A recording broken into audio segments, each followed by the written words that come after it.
Hey, so I was just running through our Soul Driven Motherhood group and I saw this beautiful post.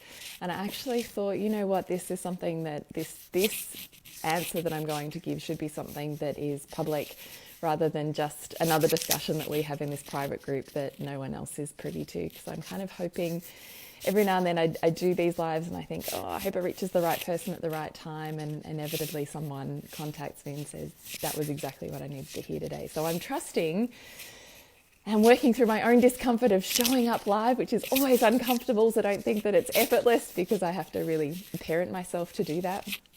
And I'm trusting that perhaps this message is what you needed to hear today. So this beautiful woman in our tribe had written kind of a question. I'll just make a summary of that. That's in my words, not hers. And she had said that she's, in inverted commas, she's living the dream. She's living the life she's supposed to, or that she, in her head, knew she wanted. And yet she's not feeling it. And she can't work out why. There's this kind of vague grey kind of feeling where there's no real highs and no real lows. And she's like, well, I'm kind of here. I've arrived, right? What I planned. So why aren't I feeling the way that I thought I would feel when I reached this evolution of my life or achieved these things?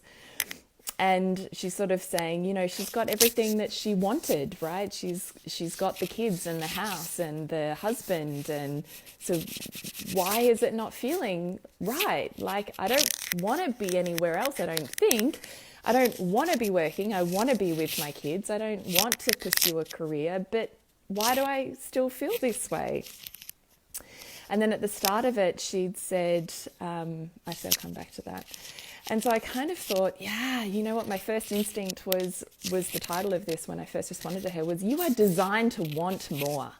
It is okay to want more. Like, I think particularly when we're living in this conscious paradigm or structure of conscious parenting or conscious living, or perhaps you have altruistic versions of whatever the life is that you're designing, that we kind of feel like more is a dirty word, that, you know, we don't want to get swept up in the hedonistic culture, and so more becomes something that we shouldn't be doing. We should just be grateful and happy with what we've got. And why, you know, I'm just so X because the life that I'm living is so great. So why, who am I to complain and say that it's not, right? And so we have all of these boxes that we just kind of keep ourselves in. And I just think, first off, it is okay to want more. That is a feminine desire to be constantly in a process of creation, which involves a process of destruction. And before we can move into the inspiration of what next, the feminine is designed to create. She's designed to be the inspiration. The masculine provides the structure for, you know, the achievement of that. But the feminine comes up with the inspiration. She's Mother Nature, right?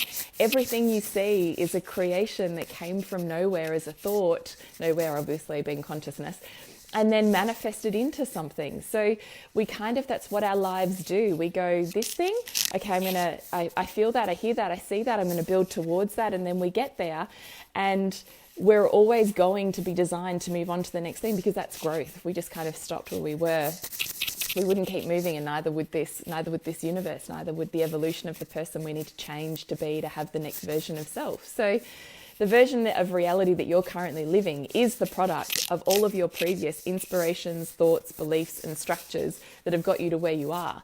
That doesn't mean that you're supposed to be somehow satisfied to just stay here. Like, I think that's more kind of a masculine trajectory of thinking that we're kind of always on this linear path and you had the goal and you've reached the goal. So just be happy. Don't be ungrateful. Don't be too much. And I kind of think there's a lot of those stories and beliefs that come from our past that I see in these women when they hit these moments. I think it's really worth considering where they come from for you and doing some work on dismantling those. But just to be aware that each time we reach the pinnacle of where we think we're supposed to be, our insight and vision of this world and ourselves opens up. And so we're designed to do that so that the feminine comes in, and she comes in as the inspiration that goes, oh, actually, now I see that, I want that. And then we're designed to take on the feminine structure of the destructor. We have to disintegrate and destroy what doesn't need to be here. Now that we've got this level of insight, awareness, and reality, we're designed to then go, oh, okay, so to be in the next level, I need to let go of this stuff. And I've only just seen that, now I'm here. So I'm going to need to dismantle and get rid of this stuff. And often it's beliefs and old backpacks that we've picked up that we're carrying and holding on to that don't serve us anymore, that we certainly can't carry in order to be the next evolution of self, which the universe wants us to be, which we want us to be, and then to let those go and move into the new creation. Like, we're designed to want more. And yet as women, we're so uncomfortable with our wanting. We have all of this layer of story around, your worth for that, and then we layer it on with the too much and all of our family and cultural narratives that kind of squash that light and say, you're not allowed to want.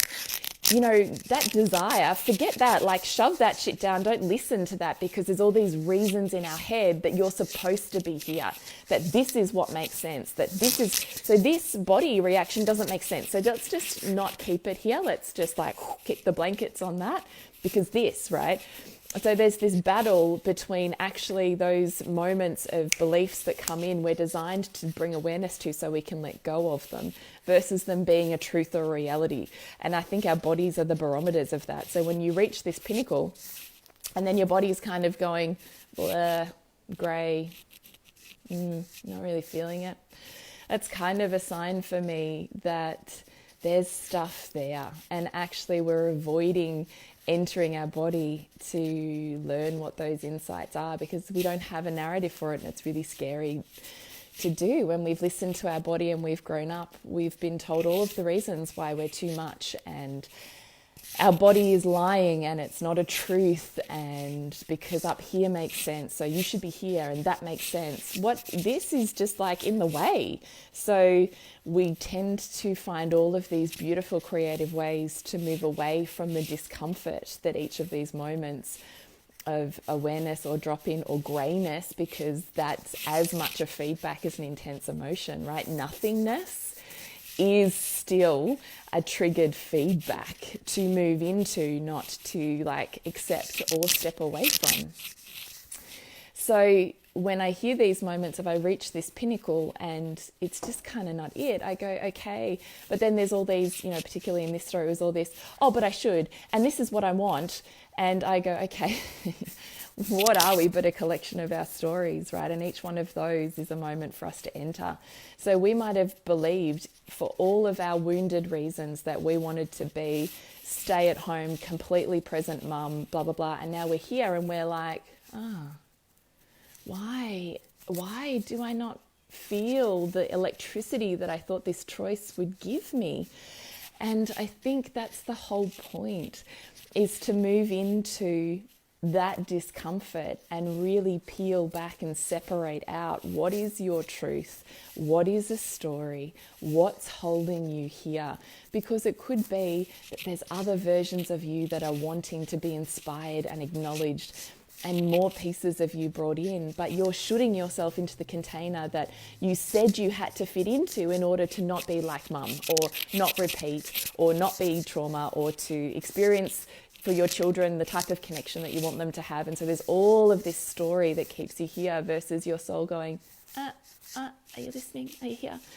And the more we feel that discomfort in our body, the more we tend to, if we're safe, head to our heads and shoot it and squash it down with all of the reasons why it's not right and it's not supposed to be here, and why what we're doing is right. And we're trying to almost convince ourselves, in order to be convenient for the stories that we've constructed, to stay, to settle, to not look any deeper to what doesn't make sense in our body, because we're supposed to be.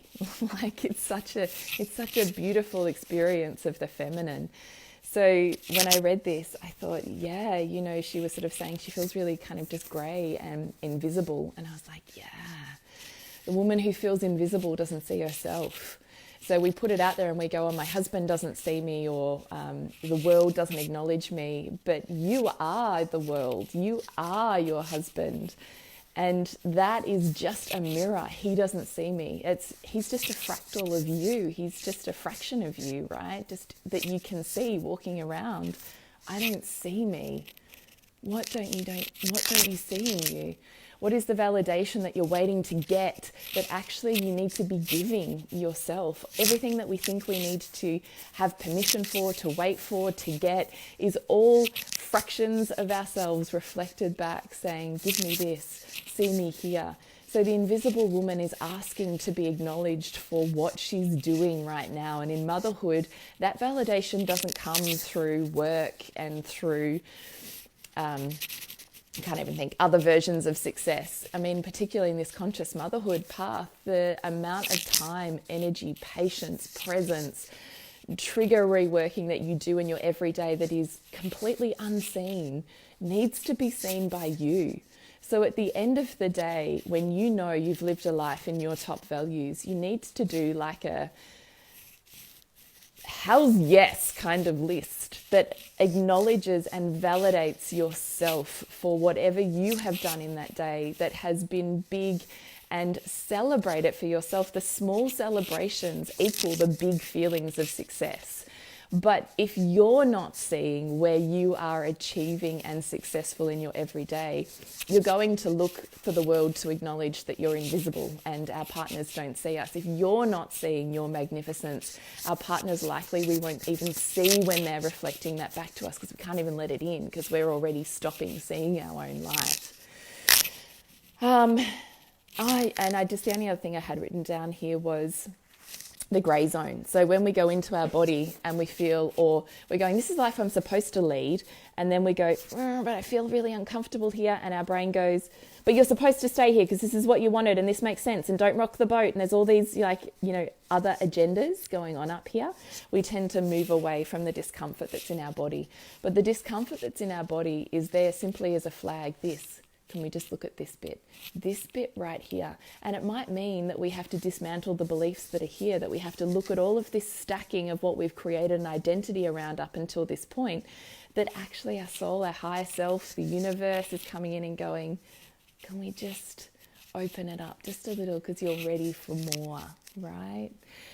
And when we're in the blah zone, we've actually short-circuited ourselves into this grey area. So the discomfort that we felt in the darker feelings or, expressions of emotion, that they felt uncomfortable. So we've just kind of shut them down, moved away from them and gone to our safe zone, usually in our head, means that they have a sister counterpart on the other end. So you get rid of rage, you get rid of ravishment, you get rid of discomfort, you get rid of bliss. So they come together, and what ends up happening is you shorten your tolerance until you're just kind of in no man's land in the middle, kind of feeling a bit grey. Because your ability to reach into the intensity that with your heart and your body open and aligned, and you hit that kind of soul bliss, is there when you can find the bliss and the message in the darker emotions, and as opposed to feeling like they're wrong, too much, going to take you on a path, have ramifications for your children or your family or your relationship, as opposed to all of the story you have entangled with their expression, seeing them as another version of rapture and joy, and finding new narratives for how to work with those feelings. And when we do that and we stretch open this window of tolerance, what we find is our joy and our bliss and our excitement and that life energy that starts pulsating in, that goes, fuck yes, this is the life I'm supposed to be living. But we're in the grey zone. We've kind of missed the messages because of all of the story that's surrounding it. So I hope that kind of makes sense, and I hope maybe there's something in there for you. And I would love the opportunity to work through those with you. So you can coach with us, you can jump into soul-driven motherhood, and we are here to help you with that, because it's certainly been our journey, and also we think that's the type of medicine we're here to bring to this world, to the mamas, to make this world more incredible. Because when you raise mothers, you raise children, right? So hope you have a really beautiful day.